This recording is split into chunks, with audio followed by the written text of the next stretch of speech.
नमस्कार दोस्तों, आपका स्वागत है। आप सुन रहे हैं कहानी तेरी मेरी। कहानी का शीर्षक है हम तुम संग है। आज अनुराग जी अपनी पत्नी कल्याणी के संग अपना 60वां जन्मदिन मना रहे थे। वैसे परिवार में पत्नी कल्याणी और दो बेटे साहिल और सुमित थे और साथ ही उनकी पत्नियां दिशा और निधि रहते थे। दोनों बेटे अब अपनी अपनी पत्नियों के साथ नौकरी के चलते दूर अलग अलग शहरों में रहने चले गए थे और 2-3 महीनों में एक आधी छुट्टी पर घर आते थे।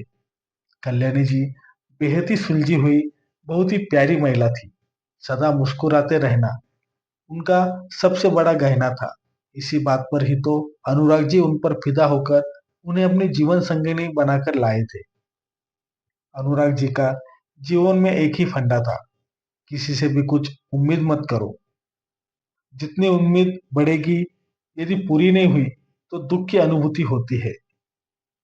इससे अच्छा है अपना जीवन अपने अनुसार जियो। उन्होंने अपने बच्चों से भी कोई उम्मीद नहीं बांध रखी थी कि वे उनके सुख दुख में उनका साथ दे। वे तो बस इतना चाहते थे अपनी पत्नी कल्याणी के साथ अच्छे से दिन व्यतीत कर सके। इस उम्र में पति पत्नी का साथ हो और क्या चाहिए। उनका ऐसा मानना था। अपनी पत्नी कल्याणी को बहुत प्रेम करते थे अनुराग जी, पर कल्याणी जी ठहरी एक माँ और एक औरत भी।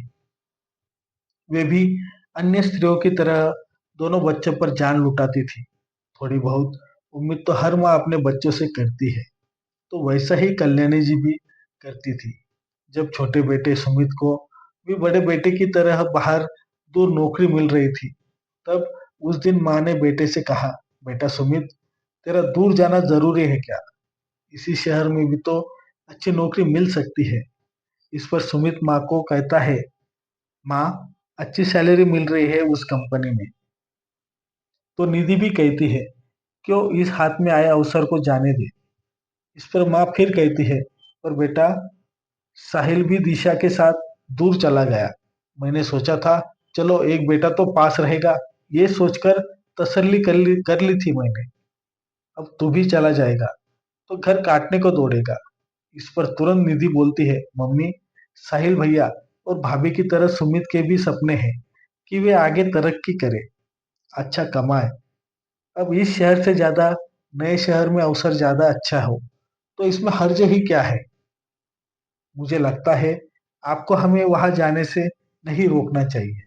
और कल्याणी जी की एक नहीं चली। उम्मीद का दिया जो जला बैठी, जरूरी तो नहीं कि सदैव वो दिया जलता ही रहे। और सुमित भी घर से दूर रहने चला गया। जब वे लोग घर से जा रहे थे, उस दिन कल्याणी जी के चेहरे पर जो मुस्कान सदा रहती थी, वह छू मंतर हो गई थी। उनके जाने के बाद बहुत फूट फूट कर रोई थी वह। तब अनुराग जी ने बड़े प्यार से उनके आंसू पोंछते हुए कहा, रोती क्यों हो साहिल की माँ?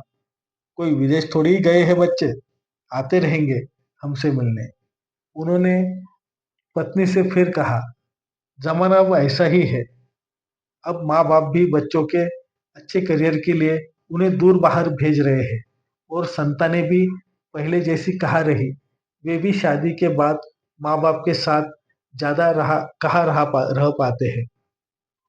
ये तो तुम भी समझती हो। इस पर कल्याणी जी कहती है, घर खाने को दौड़ेगा, कोई रौनक नहीं होगी। इस पर हंसते हुए अनुराग जी पत्नी को कहते हैं, तुम ये समझ लो कि तुम नई नवेली दुल्हन बनकर आज ही इस घर में आई हो। याद है, हम इस घर में कुछ वर्षों पहले अकेले ही तो थे। मैं जब काम से घर आता था, तुम कैसे शर्मा जाती थी मुझे देखते ही। और तुम्हारी मुस्कान के तो हम तब भी दीवाने थे और आज भी दीवाने हैं।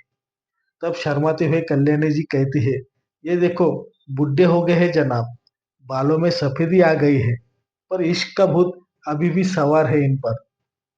तभी अनुराग जी कहते हैं, मैं बुढ़ा, पर मेरी बीवी आज भी जवान और प्यारी है। तो चलो फिर से इश्क लड़ाए सनम। अब देखो जी, बच्चे तब भी नहीं थे, अब भी नहीं है। जीवन जहां से शुरू वही आकर फिर से थम गया। बस फर्क इतना है, तब हम जवान थे और आज हम बुढ़े हो गए हैं। और हंसते हुए अनुराग जी पत्नी से फिर कहते हैं, और बुढ़े हम शरीर से हुए हैं, दिल तो अभी भी जवान है सनम। हम दो से चार होते होते फिर दो हो गए, परंतु यह हम पर निर्भर करता है कि हम अब जीवन कैसे जीते हैं। साथ तेरा मेरा, मेरा तेरा, अब तो यही सहारा है। इंसान का धरती पर जन्म और मृत्यु का समय निश्चित है, जिसे कोई नहीं बदल सकता। मुझे नहीं पता कि हम में से कौन पहले विदा होगा, परंतु मैं तुमसे करता हूँ कि तुम्हें मजबूत अवश्य बना दूंगा। समझी मेरी समझदार बीवी। इतने में कल्याणी जी उन्हें चुप कराते हुए कहती है, ऐसे ना कहिए, अभी हम कहीं नहीं जा रहे, समझे आप? ना मैं और ना आप। ये सब सुनकर अनुराग जी अपनी पत्नी को गले लगाते हैं। दोस्तों, आपको ये कहानी कैसी लगी? अच्छी लगी तो कहानी को लाइक करें। धन्यवाद।